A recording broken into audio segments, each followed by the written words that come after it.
अब यहाँ पर जो चंदनगांव JNKV है, यहाँ के साइंटिस्ट पहले से इस पर एक्सपेरिमेंट्स कर रहे थे पर्ल की खेती पे। जब एक बार विजिट में मैं गया तो वहाँ देखा कि यहाँ पर्ल की खेती संभव है।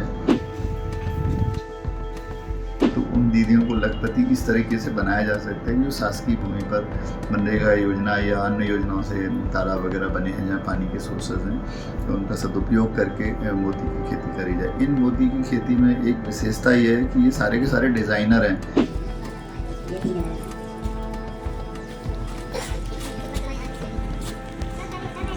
छिंदवाड़ा में ग्रामीण विकास विभाग के माध्यम से महिलाओं को आत्मनिर्भर बनाने की दिशा में अभिनव प्रयोग किया जा रहा है।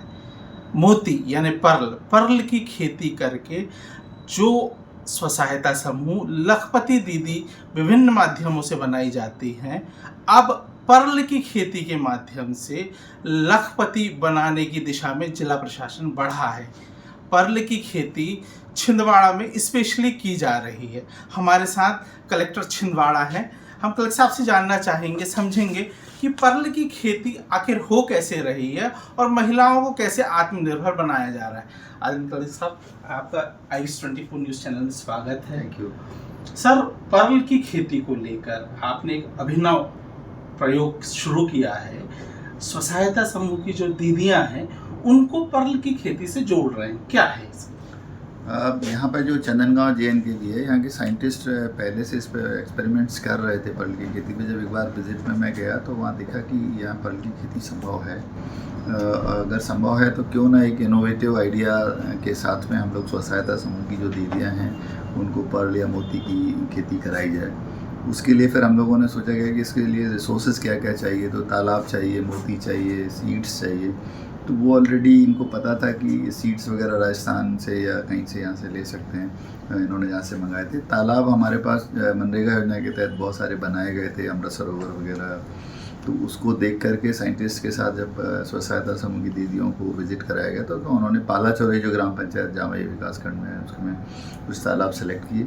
तो वहाँ की जो स्वसहायता समूह, लक्ष्मी स्वसहायता समूह की दीदियाँ हैं, उनसे संपर्क करके उनको ट्रेनिंग दिलाई गई। ट्रेनिंग दिलाने के साथ साथ अब NRLM के पास उनका 5.5 लाख के आसपास का खर्चा उसमें चूँकि लगभग आ रहा है, तो सैंक्शन के लिए भेजा गया। इस 5.5 लाख में वो 15 से 18 महीने में कम से कम 15 से 20 लाख रुपए इसका कमाएंगे वो लोग। उसके लिए किया जा रहा है। और ये मेरा ये सोचना था कि जिन दीदियों के पास खेती की ज़मीन नहीं है या आमदनी के दूसरे स्रोत नहीं है, तो उन दीदियों को लखपति इस तरीके से बनाया जा सकता है कि जो शासकीय भूमि पर मनरेगा योजना या अन्य योजनाओं से तालाब वगैरह बने हैं जहाँ पानी के सोर्सेज हैं, तो उनका सदुपयोग करके मोती की खेती करी जाए। इन मोती की खेती में एक विशेषता ये है कि ये सारे के सारे डिज़ाइनर हैं। इसमें आप भगवान की मूर्ति है, ओम की मूर्ति है या अन्य तरीके का जिस तरह के आप डिज़ाइन चाहते हैं उस तरह का सीड उसमें मोती बनाने के लिए जो सीप है उसमें डाल दिया जाता है। तो उसके ऊपर ही वो लेयर बना देता है जो उसमें कीड़ा होता है, और फिर वो एक बहुत शानदार मोती उसके आधार पर बन जाता है। सर, ये जो लखपति दीदी बनाने का अभिनव प्रयोग आप शुरू कर रहे हैं, तो पर्ल की खेती को लेकर ये जो बहनें हैं इनको भी प्रशिक्षण दिया है?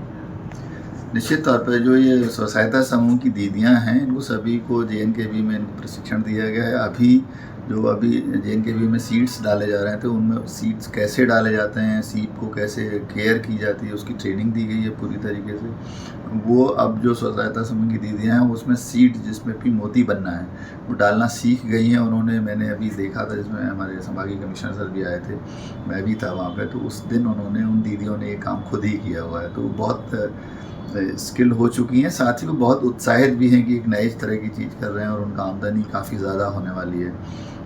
उसमें काफ़ी और दूसरे ज़िलों के लोग भी आए हुए थे, जैसे कि सिवनी है, जबलपुर है, यहाँ के लोग भी उसमें ट्रेनिंग के लिए आए हुए थे। सर, पर्ल की खेती तो होगी, क्या इसका मार्केट है ताकि ये पर्ल बिक सके?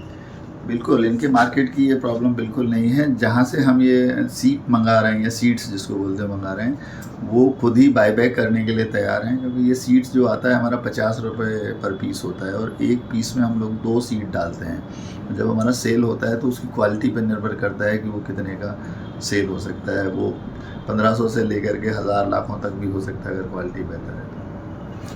कलेक्टर छिंदवाड़ा का कहना बड़ा साफ है कि पर्ल की खेती से स्वसहायता समूह की दीदी को लखपति बनाने की दिशा में जिला प्रशासन काम कर रहा है। पर्ल की खेती को लेकर प्रशिक्षण भी दिया गया, शीड आ गए हैं और शीड को डालने की कार्रवाई भी चल रही है।